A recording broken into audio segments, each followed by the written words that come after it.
there are two things really that I want to talk about very briefly now, and a slight change of tack. But what I thought is important here is that what's the institutional perspective? So I wanted to kind of recast this reputation management and think about what about reputation of institutions.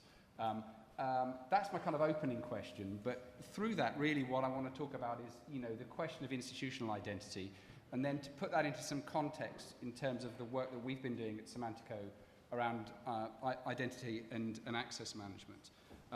We know that there's obviously a lot of the conversation today has been around the individual. It's about metrics around individuals and their relationship to the scholarly infrastructure. But what about institutions? So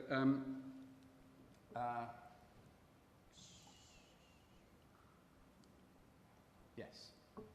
Okay, so first up, I mean, this looks like we might well have the same kind of problem that we were talking about a few years ago with ORCID, in a sense that we have a name disambiguation issue.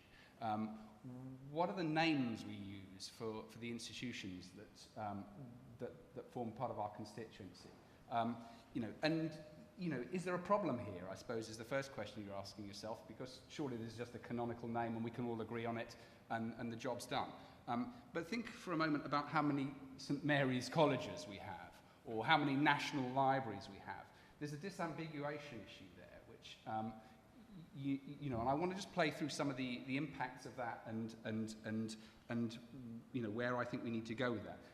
When you take this into the context of into an international context, this is kind of different to personal names, because personal names, you can transliterate personal names, but you don't necessarily translate them.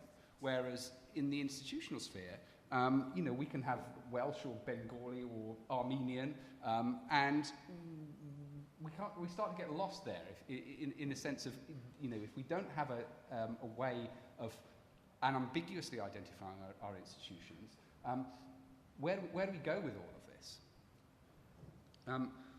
One of the reasons, why would this be important? I guess it's kind of important. I can point out problems all I like, and I'm just maybe having a rant. That's not the point of this. The point of this is to say, well, why is this important for institutions? Well, I picked this one up because I live in Brighton, and I remember Harry Croteau discovering the fullerenes, carbon-60 fullerenes, in 1996. And what I'm seeing here is that Sussex would actually like part of the credit here. He was awarded the Nobel Prize, jointly awarded the Nobel Prize for this work. So there's a notion of credit that I'm trying to put forward here, that it's about credit to the institution. In terms of the bibliometrics that we've talked about so far, that's been one of those things that's been a little bit conspicuously absent, actually. And it's something that I know is important, but the mechanism for helping that happen is stable identity.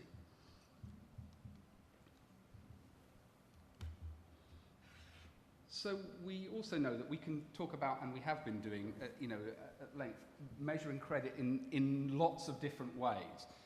So I just picked this example out because it's easy to understand. We're looking at an H index here at the journal level. What would an institutional identifier give us here? Would we be able to create an H index for institutions? What about societies? Could we create an H index for the society? So rather than going down to the kind of micro level where we're looking at H index for individual authors, could we go up at bigger levels? What about funder H indexes? I mean, does that make sense? It's a question, but the identifier is the plumbing that makes all of this possible. Let's look at a bit of sort of prior art, if you like, in terms of who, what else has been going on in this space already? Because surely someone's addressed this problem. Is this not a problem that we've already fixed?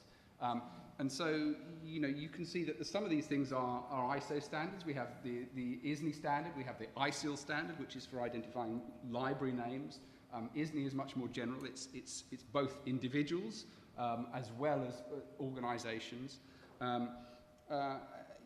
Some of these are community standards. So Wikidata, which is driven off of Wikipedia, is full of identifiers for institutions.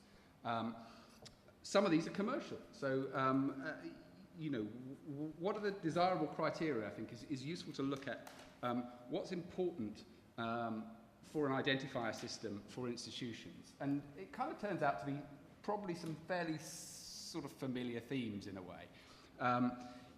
We want persistence. Well, what does persistence mean? It doesn't just mean something that lasts forever. It means that something that's actually going to keep on trying to sustain itself in the way that I think Crossref defines persistence. Openness is tremendously important with institutional identifiers. We need to be able to reuse these things. We don't want to have to pay a fee for just quoting the number or have to have signed a license agreement for quoting the number. We need something that's openly available under an open data license to do that. We need transparency. We need to know what the policy is for creating identifiers. We need to know how the governance works around creating those identifiers. We need to know how quality is baked into that system as well.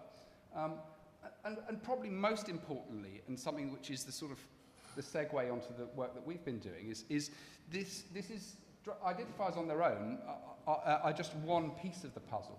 We need services that are built around identifiers too. Because that's not just the glue that makes the service work, but in some cases we actually need identity services or identifier services that help us to produce and consume these identifiers and to use them in our infrastructure. So, I mean, and what kinds of things, I guess, is, one of the questions, is what kinds of things could we use this for? So, I mean, we're probably all very, very familiar with how we use our own identifiers in the publishing community, which are minted inside our own organizations, that travel through subscription systems, that travel through CRM systems, that travel through our marketing databases, that go on to our hosting systems, where we're looking after a system of probably a multitude of different identifiers and continuously facing the challenge of having to integrate those together and make them talk to each other and make them work across system boundaries, but also across organizational boundaries too. So there's a lot of friction and a lot of challenge inside the publishing side of the operation, caused by lack of open and universally applied identifiers. And another thing that we can produce with an identifier system is more about business intelligence. It's more about analytics around customer data. For example, look at the phenomenon of identifying users who we then turn away from a website. How can we be sure who they are if they aren't even a customer of ours? Well, if we have an identifier system, that's the sort of infrastructure that we start to need to have to build these pieces of business intelligence. And so that's where I thought, well, I'd just talk briefly about what we've been doing at Semantico. Because this is, and I suppose this kind of is a segue into kind of a little bit of an innovation piece as well. This is our identity and access management product. And one of the kind of key things you need in identity and access management are identifiers for institutions, individuals and institutions. And I suppose the big thing for us is that we've built a cross-publisher single sign-on system. And being cross-publisher, this whole notion of a cross-publisher identifier is terribly important. It's what you need. It's the interoperability that facilitates this kind of project. Obviously, getting data into a system like this, we have those same kind of data unification problems that probably all the publishers in the room do too, in terms of how they work between different systems within their own ecosystem to unify one view of a customer. And that's why the kind of institutional identifier is important there. When we built Sigma, we obviously leveraged the standards that are out there, things like ISNI, things like GRID, things like ORCID for social sign-on. But what I guess I wanted to say to everybody here in the remaining time that we've got left is just that I think that there's a really big opportunity here and a challenge for our community where we need to come together and actually address this issue. And Ed touched on it earlier. But I just wanted to amplify that for a moment because for all the reasons I've just mentioned, this is about cooperation between all of the parties in this room. We've done stuff like this before. Okay, we look at the success of Crossref, look at the success of ORCID. This seems to me on the outside, and there are technical issues, I'm sure, which we can all start to think about, where there are challenges in here, and some of them aren't as simple as those previous projects. But you know, those, I think, are things that we can rise to as a community. And it's, like I said before, you know, once we have, you know, this identifier system is not enough on its own. It needs infrastructure, it needs services around it, which are built around the, you know, driving the longevity, driving the persistence in the system. So that we've got, and services, not just the technical services, but in terms of organizational services to go out and evangelize and to drive uptake in our community. So that's my plea to everybody here, and I know it feels like a kind of general plea, but I think it's an important issue, and we all need to engage with it. Thank you very much.